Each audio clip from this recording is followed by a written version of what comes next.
চিকিৎসা ব্যবস্থা ক্যাম্পে খুবই খারাপ, তাদেরকে দূরে নিয়ে যেতে হয়, অনেক সময় অনেক লোক মারা যায়। ক্যাম্প মানে সমস্যা, বিদ্যুৎ নাই, পানি নাই, ঘর বাড়ি নাই। মনে হয় আমরা সরকারের কাছে আমাদের চোখে পড়ে না, আমরা মানুষ নয়। যদি মানুষ থাকতেন, মানুষের ভাবে থাকার যে ব্যবস্থা করে দিত। তো কথা হলো, আমরা তো মানুষ, আমাকে এখানে ভোট দেই না, আমরা তো ভোট দেই, আমরা তো বাংলাদেশের একটা জনগণ। 64,000 লোকজন এদিকে বসবাস করে, কেউ পাকিস্তান থেকে এদিকে স্থায়ী হয়ে গেছে, কেউ ভারত থেকে স্থায়ী হয়ে গেছে, কেউ বাংলাদেশে ছিল স্থায়ী হয়ে, সব এদিকে রেড ক্রস যারা ব্রিটিশ বলে লন্ডন, তারা আমাদেরকে এদিকে স্থায়ী দিল, ঠাঁই দিল, জায়গা দেওয়ার পর তখন বস্তা বস্তা একটু ঘেরা মানুষ থাকতো। থাকার পর বেড়ার ঘর হইছে, বেড়ার ঘর হওয়ার পর থেকে ইটের ঘর শুরু হয়েছে, টিন ইট। তারপর থেকে 2 তলা 3 তলা শুরু হচ্ছে। তখন 64,000 ছিল, এখন 3 লাখ কাছাকাছি হয়ে গেছে। 52 বছর আগের কথা আর এখনের কথা অনেক তফাৎ আছে। 52 বছর আগে 64,000 ছিল, এখন কত হবে এটা আপনারাও জানেন। তখন নিচতলা ঘর ছিল, এখন 2 তলা থেকে 3 তলা, 3 তলা থেকে 4 তলা, 4 তলা থেকে 5 তলা হয়ে গেছে। এই দেশে জন্ম হয়েছি, এটা আমার মা, এ দেশকে ভুলতে পারবো না, আর এই দেশে মাটি চাই। চিকিৎসা ব্যবস্থা ক্যাম্পে খুবই খারাপ, খুবই খারাপ। আমাদের ক্যাম্পের ভিতরে চিকিৎসা খুবই দুর্বলতা। চিকিৎসা যদি আমাদের ক্যাম্পের স্কুল আছে, আলফালা মেডিকেল আছে, এটা যদি ডেভেলপ করে, আমাদের ক্যাম্পের লোকজন অনেক ক্ষতি হয় না।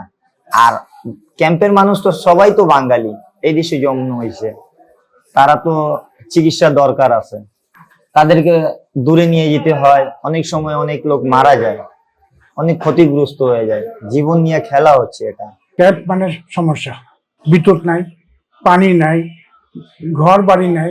যে ঘর বাড়ি আমাদেরকে দেওয়া হয়েছে 1972 সনে, 8 ফুট বাই 8 ফুট, সেই ঘরে কি যে এখনো আমি 50 বছর পরে আমি আরামসে আছি। আগে আমার জন্য পরিবার সংখ্যা কম ছিল, এখন পরিবার সংখ্যা অবশ্যই বেড়ে গেছে। গাদাগাদি করে আমরা থাকতেছি, যেখানে কোনো প্রাইভেসি নাই, যেখানে কোনো সেক্রেসি নাই, মা বোনদের জন্য রান্নার ঘর নাই, মা বোনদের জন্য গোসল করার জন্য জায়গা নেই। এবং আমরা যারা পুরুষ আসি, আমাদের জন্য জেনেভা ক্যাম্পে এই 50,000 পপুলেশনের জন্য শুধুমাত্র 140টি বা 150টি কমন টয়লেট এবং বাথরুম রয়ে গেছে। আমরা ক্যাম্পের জন্য কোনো ফ্যাসিলিটি নেই, কোনো স্কুল নাই, কোনো মাদ্রাসা নাই, কোনো শিক্ষা প্রতিষ্ঠান নাই, কোনো মেডিকেল ফ্যাসিলিটি নাই। আমরা কিন্তু কিছু শিক্ষা প্রতিষ্ঠান, মাদ্রাসা এগুলো করে রাখছি, কিন্তু সেটা উপযোগী নয়। কে সরকার জানে না 85 বছর ধরে এখানে স্কুল চলতেছে, তারা যেন বই দেয়, কিন্তু স্কুলকে এমপি মুক্ত করলো না। কেমনে তারা যেন লেখাপড়া শিখবে বা শিখাবে। একটি মাত্র আমরা সরকারকে আহ্বান জানিয়েছি, ডাক্তার ইউনূস স্যারকে, যে আমাদেরকে পুনর্বাসন করে দেন। পুনর্বাসন যদি করে দেন, তাহলে সব সমস্যার সমাধান হয়ে যাবে। আমার ঘরে কোনো হোল্ডিং নাম্বার নাই। এই ক্যাম্প হিসাবে থাকতে গেলে আমাদের অনেক অসুবিধা আছে। কখনো বিদ্যুৎ যেন কেটে দিবে, কখনো যেন পানি কেটে দিবে, আমাদের ক্যাম্প ঝুঁকিপূর্ণ, সেখানে উচ্ছেদ করে দিবে। আমাদের সারা বাংলাদেশে 13টি জেলায় 70টি ক্যাম্প আছে, 70। অমানবিক জীবন আমরা যাপন করছি। মনে হয় আমরা সরকারের কাছে আমাদের চোখে পড়ে না, আমরা মানুষ নয়। যদি মানুষ থাকতেন, মানুষের ভাবে থাকার যে ব্যবস্থা করে দিত। কালকে রোহিঙ্গা আসলো, তার ব্যবস্থা করে দিলেন। আমরা এখানে আমাদের পূর্বপুরুষ 1947-এ 1947 থেকে ভারত থেকে মাইগ্রেট করে এখানে চলে আসছে। Geneva camp in the heart of the city, এখানে 50,000 পপুলেশন আছে। এখানে সংঘর্ষ তো হবেই, মারামারি হবে, দাঙ্গা ফাসাদা হবে, কিন্তু অ্যাক্টিভ রুল কে নিবে? প্রশাসন, থানা। ওদেরকে জানালে ওরা তো সময় মতন আসেই না, বরঞ্চ বলে না বিহারি গোষ্ঠী, বিহারি ক্যাম্পে যে কি করবো আমরা।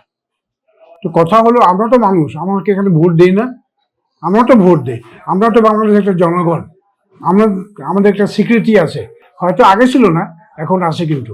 তো মারামারি, কাটাকাটি, আর যেখানে পত্রিকা হেডলাইন বলে জেনেভাকে মাদকের আখড়া, এই মাদক কোথায় থেকে আসলো এখানে? কে আনলো এরা? বর্ডারে কেন ক্লোজ হয় না? বর্ডার থেকে যদি ক্লোজ হয়ে যায়, জিনিসটা ভিতরে না আসে, তাহলে তো মাদক হবেই না এখানে। এবং মাদক শুধু জেনেভা ক্যাম্পেই আছে না আরো অন্য এরিয়াতেও আছে? সব জায়গায় আছে, কিন্তু কম বেশ।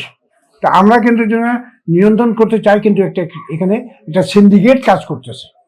এই সিন্ডিকেটের কাছে অনেক প্রচুর টাকা, অনেক শক্তি, আমরা তার সামনে কি, আমরা কি, কেউ তার সামনে টিকতে পারে না।